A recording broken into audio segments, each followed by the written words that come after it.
Nizere ko umeze neza rero byatari, nizere yuko wamaze kuba wijandika mu bintu byo gukora subscribe kubera yuko iminsi igiye kubakubitaga content keza cyane. Abajene nanga hari ikiboro babumbye, abajene barimo baragerageza no kubumba n'ibindi, dore ngabo sinzi ngo ni igiki, ni ikiboro babumbye muri suno. Revuze ati muri ya minota yanjye 10 reka nze no sohoke mande ibintu abajene baba barimo, then nitangira ama tips yanjye ku bantu kubera yuko icano yanjye ikintu nababwiye yuko igomba kuzigahindura icyo bita ubuzima bw'abajene, young generation. Umuntu ufite imitekerereze yagutse igomba kugira ikintu imumarira. Nizere ko umaze gukora subscribe rero kugira ngo ibintu bikomeze kuba byagenda neza byatari. Nkuko mubibona rero ndi muri neje, ibintu bimeze nabi cyane, n'ubukonje bwinshi cyane, ariko nanone biba biri quiet, new experience ni ibintu biba biri bishyashya. Rero baza ngo niye mpamvu nje kuri kamera, nje gutanga icyo bita step number 1 muri ya minota 10 nabemereye. Hari ikintu nshaka kubanza nkababwira. Nabonye hari video ejo nashyizeho, abantu baranayikunda byatari, mbona na feedback, nagiye mbona n'abantu benshi banyandikira, ariko noneho ugasanga umuntu aranyandikiye kuri WhatsApp ikintu cya mbere sambaza ngo bro how we can do this, ni gute twakora ibintu nyine, ni gute twakora ibintu nangahe, ni ibiki. Mitamona yuko abantu benshi ikintu cya mbere bakora bataruka step ya mbere. Ubu step ya mbere niyo kintu ngiye kubanza ngabaganiriza.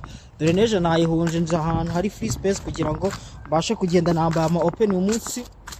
Iyi video nyifasha ari Sunday, ni postinga maybe kwa kabiri kwa gatatu anytime wayibona, nari off day, niyo mpamvu nyikoze nyine. Ndavuze ati iminota 10 mbonye abajene barimo babumba ibiboro, ntagari abanyarwanda nyine, sinzi ibintu barimo, ariko bari kubumba ibintu nyine bagenda bakoramo amashape muri izi boro za snow nyine zigiye zitandukanye, biri quite funny ariko nta kibazo. Rero nari navuze ati ndaza gutanga icyo bita step ya mbere. Step ya mbere ibintu byo kujya mu gushaka amaviza rero ni amakuru. Nongeye nigarukire ku bantu banjye, step ya mbere ni ikintu bita amakuru nicyo kintu cya mbere ugomba gushyira imbere. Noneho amafaranga no kwijandika muri process zo gushaka abantu bagufasha, ibyo ni second step. Rero abantu benshi usanga bahera kuri step ya kabiri. Nk'ubu kuri YouTube channel zigiye zitandukanye ushobora kujyaho ukashaka amakuru bijyanye n'igihugu ushaka kujyamo. Nk'ubu bari video ku bantu bashaka kuza muri Amerika, hari video z'abantu benshi bazikora kuri YouTube, baba ariho ba Serge, baba ariho n'abandi benshi. Video zijyanye no kujya Canada, hari abantu benshi baba ariho, aba baby nagiye mbona bagiye bakora ama video ziba zihari. Video zo kujya muri Europe, ba Jezil Pano bakora video, ba Sherine bakora video. Ukabanza nyine ukamenya ngo immigration igihugu nshaka kujyamo ni iyihe destination nshaka kujyamo, none iyo destination ikaza kugufasha kuba wamenya ngo urakora research kubihe. Iyo niyo step ya mbere. Step ya mbere umaze kumenya igihugu ushaka kujyamo, ugatanya no gukora research. Ikintu cya kabiri ugomba guhita ukurikizaho ni ukubanza noneho ukandikamo ngo nyine visa requirement related ku gihugu ushaka kujyamo, ukandika muri Google cyangwa aho wandika hose, ukabanza ukamenya niba ushaka kujya muri Amerika, ukandikamo ibijyanye na visa ya Amerika uko bimeze, ugasoma paragraph ukuntu biba bimeze, ama requirement, ugasoma ibiki byose, ukabanza ukamenya ngo ndamenya ngo ahantu ngiye kujya biba bimeze bite, nyine igihugu ngiye kujyamo biba bimeze bite, nizere requirement zikenewe, nibe ibintu bishyashya bikenewe, nibe ibintu. Noneho iyo ngiyo step imaze kurangira, nibwo noneho ujya kuvuga uti niye agence ishobora kumfasha kuba nakora ibintu nimba utabishoboye, cyane yuko ibintu aba ari ibintu bishyashya. Iyo utabizi umuntu agomba kumfasha, ariko nanone iyo agence uyigendanisha bijyanye na experience cyangwa na requirement umaze kubona barimo baragusaba.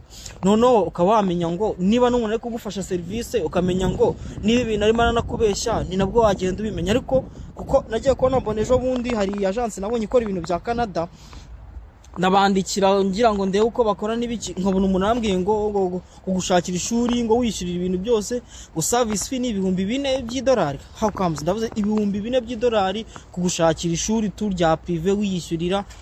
Ndavuga ati ibi bintu biteye ubwoba nyine. Ndavuga ati ngomba kuza, niba waragize amahirwe yo kuba wabona icano yanjye, ngomba gukubita iminota 10 igucalenginga ngagukubita utuntu ku buryo uburi capable yuko niba ugiye no mu bintu ubugiye mu bintu uzi, atari kuvuga ngo uraje ngo visa ngo barayitanga ngo ndagiye ngo nangahe n'ibiki. Oya, ukaba ufite amakuru, niba ari ibintu byo kusabwa kwishyurwa ukabyishyura, ariko nanone niba ari ibintu byo kwifasha nawe ukaba wabyifasha nyine, byibuze ukamenya ngo ibintu byawe birapfira byibuze ukamenya ngo ibintu byawe birakundira kubera yuko at the end of the day amafaranga uzatanga, kandi nubona ibintu nubona ibintu uwasabye bitakunze uzatangira kurogereta, ariko nanone amakosa yawe ari weho ugomba kuba ari we habazwa nyine tu. Ubu ngubu ku experience yanjye jya nibuka ukuntu ngiye nashaka gukora boro zo kuza hanze, byansabye amezi atatu kurane ndeba video kabisa, kwa ko n'ubundi ngiye akazi kanje bari kuri internet, n'ubundi nibyo nakoraga ndi Kigali. Ubwo rero mu gihe ndi mukora akazi nkaba numva ama video mu buryo bwa audio, nkayumva nyine nkumva uburyo abantu ama story kuntu bagiye baza hanze, nkareba muri comment, nka playing ahantu henshi hashoboka byataye. Kubera iki? Kubera yuko nari mbizi ko nshaka ikintu, kandi nkaba mbizi ko umuntu ugomba kubikora habareza, ariko ikintu bakoze nabo uzi ko bakoze umuntu urimo uranywa akaboro bashyizemo igiti. Iyi ni snow man, iyi ni snow byatara. Ubu ngubu usombaza ukuntu wabaye bumbye, ariko iyi ni snow, ikimenyetso cyuko nawe wahaboro haraye bukagukeraho wafatana nyine wabaneje byatari wafatana. Barimo baragenda babumba rero, barashaka gukora ikindi kiboro cya kabiri. Wakibaza kanga turi mu kibuga cya basket, ariko rero ukuntu cyabaye nyine ubwiye tumenya yuko ibi birere bya hano ntago wabimenyera. See the snow papa. Ariko noneho yagiye iba nk'ibuye, wayibonye yagiye iba nk'ibuye, wahirese ugahita nakawunga kinuza ka snow. Ubu ngubu ni snow, ugifasha ukakigumisha hano nk'iminsi nk'ibiri cyayenga kikaba amazi nyine. Kwanza sinzi ko n'umunsi washa nk'izuba rigikubise. Rero ubwo ngubwo na nyine uwo nkobita abantu amatips mbabwira yuko nkanjye byansabye byuze nk'amezi nk'atatu kurane ndeba video umunsi ku munsi zijyanye n'ahantu nshaka kujya, ndeba video z'ibiki byose. Wakibaza ko nkanjye nk'ubu ngubu ndi Kigali nk'urugero nago ko ne applying nkibonera ishuri nta agence bijemo, nkibonera scholarship ya full nta agence bijemo. Ariko yenda kubijyanye n'akazi nasabye mu master nyine, urumva ari umuntu nabwiye aramfasha nyine, kuko ibintu byose ntago ari ngombwa kuzabyifasha n'abantu bazagufasha. Nanjye sindi kubabuza ko abantu babafasha, ahubwo ikintu giye nimo ndababuza ni ugukora ibintu nyine ugasanga ibintu byose ubikize mu maboko y'umuntu ugufasha, weho nta kintu ubashije kwifasha nyine. Sometimes iyo bigenze nabi urenganya uwo muntu, ariko nanone nyiraba yazana bari wowe, kubera yuko ntago ubuzi gushaka amakuru, ntago ubuzi ngo ibintu byose byakuvunnye umenye ngo ubundi umuntu aramfasha njye nabashije kwifasha iki. Ubwo rero nyuma yuko ubashe kuba wamenye amakuru, ubwo ngubwo nizeye ko ugiye kumenya ikintu ugiye gukora, kwa 2025 n'umwaka w'impinduka. Niyo ubuzima bwawe ubayemo butagushimishije uyu munsi, try your best, shaka ukuntu wabuhindura kugira ngo ibintu bibashe kuba byagenda neza, kubera yuko wa muntu uzazana impinduka muri famiye ni wowe. Wa muntu uzazana utuntu dushyashya muri famiye ni wowe. Ya modoka itarageze iwanyu, ya mapine y'imodoka wajya guhona mu muhanda no mu baturanyi no mu zindi ngo z'abaturanyi, ni wowe ugomba kuyizana iwanyu. Ubwo rero ntabwo ibyo byose byakunda mu gihe utari gufasha inzozi zawe kuzigira impamo ubinyujije muri weho nyine tu, ari wo baje kuba wabyikorera. Ni ufite gahunda yo kumigratinga, this is your time kugira ngo ubashe kuba wakora ibintu byawe bibashe kuba byagenda neza. Ariko nanone niba bano mu zindi kariyeri, it's okay, fatiraho nyine kugira ngo ibintu bibe bigenda neza, ubashe kuba wabikunda bibe byagenda neza. Nibutsa yuko abantu ushaka kunyandikira kuri gahunda zijyanye na